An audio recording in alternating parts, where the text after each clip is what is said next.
Hello and welcome to the video. आज की video हम लोग यूनाइटेड इंडिया एओ और एनआईसीएल एओ फाइनेंस का जो वैकेंसीज आई है उसके बारे में बात करेंगे। बहुत दिनों से मेरे यूट्यूब पे कमेंट आ रहा था कि सर इसके बारे में वीडियो बनाइए और सारी डिटेल कंप्लीट इन्फॉर्मेशन दीजिए। बहुत सारा इन्फॉर्मेशन जो कि जनरल इन्फॉर्मेशन है, क्या वैकेंसी है और कितनी सीट्स कहाँ पे हैं, सब आपको पता चल गई होंगी क्योंकि बहुत टाइम हो गया इसको आया। इसका फॉर्म फिलिंग भी स्टार्ट हो चुका है। 23 या 24 जनवरी इसकी लास्ट डेट है, तब तक फॉर्म फिल कर सकते हैं। तो मैं आज सिर्फ कुछ इंपॉर्टेंट टॉपिक के बारे में बात करूँगा जो कि फाइनेंस है। हाउ टू प्रिपेयर फाइनेंस को कैसे आपको पढ़ना चाहिए, क्या क्या सिलेबस रहेगा, उसका कौन कौन से टॉपिक्स आएंगे, आप कहाँ से इसकी प्रिपरेशन कर सकते हैं, ये मैं बताऊंगा आपको अप्लाई करना चाहिए या नहीं करना चाहिए। बहुत सारे बच्चों के मन में कन्फ्यूजन है कि इसको अप्लाई करना चाहिए या नहीं करना चाहिए। आपका सिलेबस क्या होगा ये मैं बताऊंगा। लेवल ऑफ एग्ज़ाम क्या होगा, पीओ लेवल है या क्लर्क लेवल एग्ज़ाम होगा। तो सबसे पहले बात करते हैं यूनाइटेड इंडिया एओ का। तो एओ के लिए जो पोस्ट आई है वो स्पेशलिस्ट की कोई पोस्ट नहीं, स्पेशलिस्ट का पहले ही आ चुका है, जिसका मैंने एग्ज़ाम भी दिया था, उसका मैंने वीडियो अपलोड किया है। ठीक, ये जर्नलिस्ट का पोस्ट है जिसमें एओ की वैकेंसी है जर्नलिस्ट के लिए। 250 वैकेंसीज है पूरे ऑल ओवर इंडिया में। और देखिए सबसे इंपॉर्टेंट चीज़ यहाँ पे ये है कि जो वैकेंसीज है वो वेस्टर्न जोन में और साउदर्न जोन में है। नॉर्थ साइड में कोई वैकेंसीज नहीं है। तो आपकी अगर पोस्टिंग होती है तो वो पोस्टिंग आपकी वेस्टर्न और साउदर्न जोन में ही होगी और आपको मिनिमम 5 साल वहाँ पे सर्व करना पड़ेगा। 5 साल के बाद ही आपका जो ट्रांसफ़र है कहीं और होगा। देखिए इसमें सबसे अच्छी चीज़ ये है कि इसमें सिर्फ और सिर्फ एक ही एग्ज़ाम होगा, उसको आप प्री कहिए या मेंस कहिए, वो होगा। मैं इसमें इंग्लिश, रीजनिंग, क्वांट्स, आपका जीए और कंप्यूटर आएगा। ये सारे चीज़ें आएंगी जिसको अगर आप क्लियर कर लेते हैं तो आपको एक इंटरव्यू के लिए बुलाया जाएगा, आपका डिस्क्रिप्शन का भी टेस्ट होगा, उसके बाद आपकी नौकरी लग जाएगी। ठीक है, ये था। तो सबसे इंपॉर्टेंट आता है कि इसमें फॉर्म भरना चाहिए या नहीं भरना चाहिए। तो उसके लिए मैं आपसे एक क्वेश्चन पूछना चाहूँगा। आपने एसबीआई क्लर्क का एग्ज़ाम दिया है? अगर हाँ, आपके अटेम्प्ट अच्छे हैं, मतलब कि आपको लगता है कि आपका प्री हो जाएगा, प्री क्लियर हो जाएगा, तो आप उसके लिए आप मेंस की तैयारी कर ही रहे हैं, आपको मेंस का पढ़ना ही है। तो साथ साथ आप अगर इसका भी पढ़ लेंगे, क्योंकि देखिए सिलेबस जो है ऑलमोस्ट सेम है। ठीक, एओ की वैकेंसीज है तो near about clerk level paper ही आएगा। मैंने जब यूनाइटेड इंडिया एओ का फाइनेंस का पेपर दिया था तो जो लेवल था वो आरआरबी क्लर्क से आरआरबी पीओ के लेवल का था, उससे ऊपर लेवल नहीं आया था। आईपीएस क्लर्क के लेवल का भी नहीं था। आईपीएस पीओ आरआरबी पीओ के कुछ क्वेश्चंस थे जो कि आरआरबी पीओ लेवल थे, बाकी तो आरआरबी क्लर्क लेवल ही क्वेश्चन थे। तो आप समझ लीजिए अगर आप एसबीआई क्लर्क की प्रिपरेशन अच्छे से करके अगर कर रहे हैं आप और मेंस की प्रिपरेशन कर रहे हैं आप, तो बहुत ईजीली आप इसको भी क्लियर कर सकते हैं, क्योंकि बहुत ईजी आएगा, बहुत हार्ड नहीं आएगा आपको। तो आपको जीए पढ़ना ही है, करंट अफेयर आप डेली पढ़ ही रहे हैं, ये सारी चीज़ें हैं आपके पास। रीजनिंग आप एसबीआई के लिए पढ़ेंगे, क्वांट्स पढ़ेंगे, इंग्लिश पढ़ेंगे, कुछ अलग नहीं पढ़ना है इसके लिए। हाँ ठीक है, जीए में थोड़ा सा होता है कि हाँ यहाँ पे आपको इंश्योरेंस रिलेटेड ज़्यादा आता है। तो जो आप जीए पढ़ रहे हैं तो आप इंश्योरेंस से भी क्वेश्चंस पढ़ते ही हैं, क्योंकि बैंकिंग एंड फाइनेंशियल अवेयरनेस बहुत ही इंपॉर्टेंट टॉपिक होता है एसबीआई क्लर्क के लिए भी। एसबीआई भी बहुत सारा देखते हैं आप, एसबीआई में भी बैंकिंग से रिलेटेड क्वेश्चंस आते हैं। तो ये आप यहाँ भी पढ़ेंगे तो आपको दोनों जगह काम आएगा।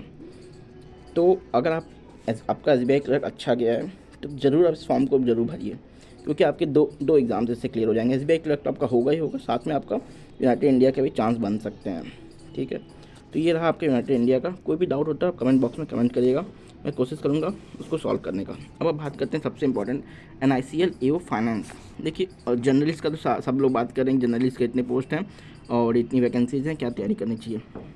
लेकिन फाइनेंस के बारे में कोई पर्टिकुलरली वीडियो नहीं बनाया, तो मुझे लगा कि एक बनाना चाहिए, बच्चों को कैसे प्रिपरेशन करना चाहिए और क्या करना है ये मैं बताता हूँ। वैकेंसीज देखिए बहुत कम है, 30 वैकेंसीज़ हैं, लेकिन स्पेशलिस्ट की पोस्ट के लिए इतनी वैकेंसीज ही आती हैं, ज़्यादा वैकेंसीज नहीं आती हैं।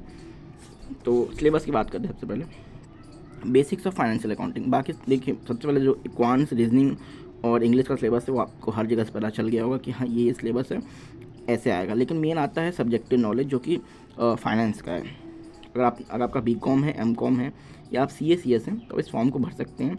और जो बेसिक चीज़ें आएंगी सिलेबस में वो ये हैं, basics on financial accounting. Financial accounting का जो बेसिक है, जो भी आपने क्लास 11th और 12th में जो आपने पढ़ा था, वो सारी चीज़ें आपको यहाँ पूछी जा सकती हैं। अकाउंटिंग प्रिंसिपल जो कि आपने 11th-12th में पढ़ा था, रेशियो जो कि आपने 12th में पढ़ा था, इंश्योरेंस अकाउंटिंग ये आपने अपने ग्रेजुएशन या मास्टर्स में पढ़ा होगा, इनकम टैक्स आपने अपने ग्रेजुएशन में पढ़ा होगा, IFRS international financial reporting system, इससे भी क्वेश्चन आते हैं। GST से क्वेश्चन आएंगे। Digital ecosystem for payment and collection, ये आपका UPI हो गया। बाकी क्रेडिट कार्ड, IMPS, ये सारी चीज़ें, RTGS, कंपनी लॉ, इससे भी कुछ कुछ क्वेश्चन आते हैं।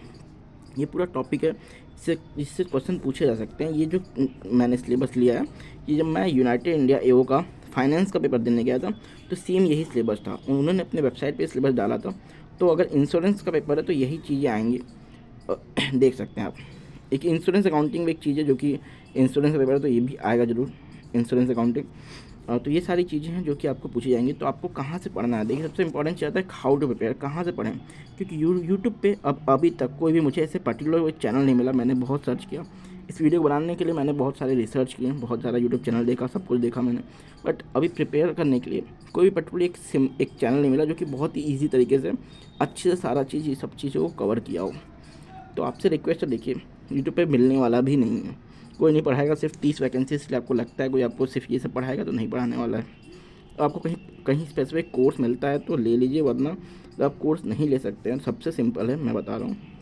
बाकी देखिए आपका रीजनिंग, क्वांट्स, रीजनिंग हो गया, क्वांट्स हो गया, इंग्लिश हो गया, ये सब चीज़ आप पढ़ ही रहे हैं और आपके इस पर अच्छी कमांड भी है।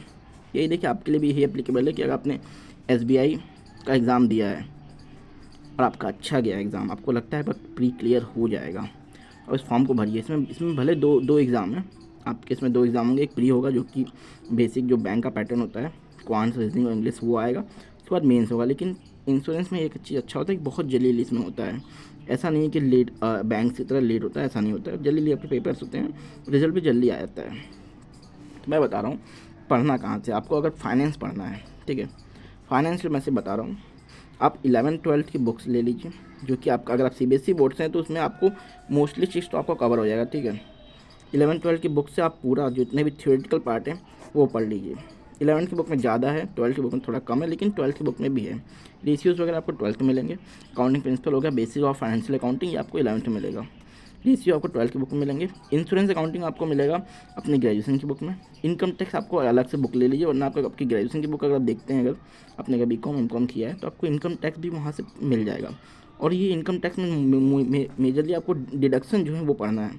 डिडक्शंस आते हैं, सारे डिडक्शन हो गए 10D से 80C तक जो भी डिडक्शन है, 10 से 80 तक जो भी डिडक्शन है, सारे एकदम याद कर लीजिए कि बहुत ही डीप क्वेश्चन पूछता है। मैंने जब दिया था तो बहुत ही ज़्यादा डीप क्वेश्चन पूछा था, जो कि मास्टर्स के लेवल का भी नहीं था, मुझे बहुत हार्ड लगा वो।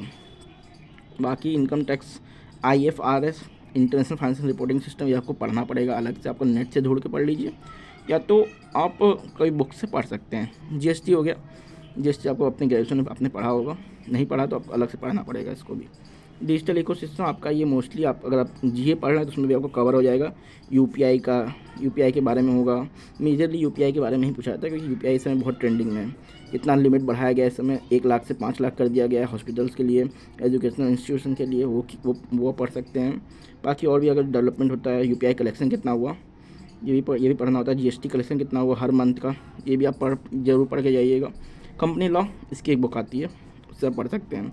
बाकी मैं भी कोशिश करूँगा कि मैं इनकम टैक्स का, मैं जब पढ़ूँगा, मैं भी फॉर्म भरने वाला हूँ, जब मैं पढ़ूँगा इनकम टैक्स और कुछ चीज़ें, उसको मैं एक वीडियो डाल दूँगा। अगर आप लोग को लगता है कि आपको वीडियो की ज़रूरत है, प्लीज़ आप कमेंट बॉक्स में कमेंट करिएगा। मैं कोशिश करूँगा इनकम टैक्स का मैं ज़रूर डालूँगा। डिडक्शन जो भी हैं मैं सारे का वीडियो डाल दूँगा, तो इससे आप भी पढ़ सकते हैं, मैं भी पढ़ूँगा उससे। IFRS GST का मैं देखता हूँ कुछ कर सकता हूँ तो मैं ज़रूर करूँगा। अकाउंटिंग प्रिंसिपल्स और बेसिक ऑफ फाइनेंशियल अकाउंटिंग, ये आप जरूर पढ़िएगा, इससे बहुत ज़्यादा क्वेश्चन आते हैं। मेरे में तो बहुत क्वेश्चन आए थे, ठीक है। तो और भी कोई प्रॉब्लम हो आपको, प्लीज़ कमेंट बॉक्स में कमेंट जरूर करिएगा। ये था पूरा वीडियो। कोई ऐसा टॉपिक जो आपको लगता है कि रह गया हो, ऐसा डाउट, आपको कोई डाउट और है तो प्लीज़ कमेंट बॉक्स में कमेंट करिएगा, मैं कोशिश करूँगा उसको मैं सॉल्व करने का। तो मिलते हैं अगले वीडियो में, तब तक के लिए गुड बाय।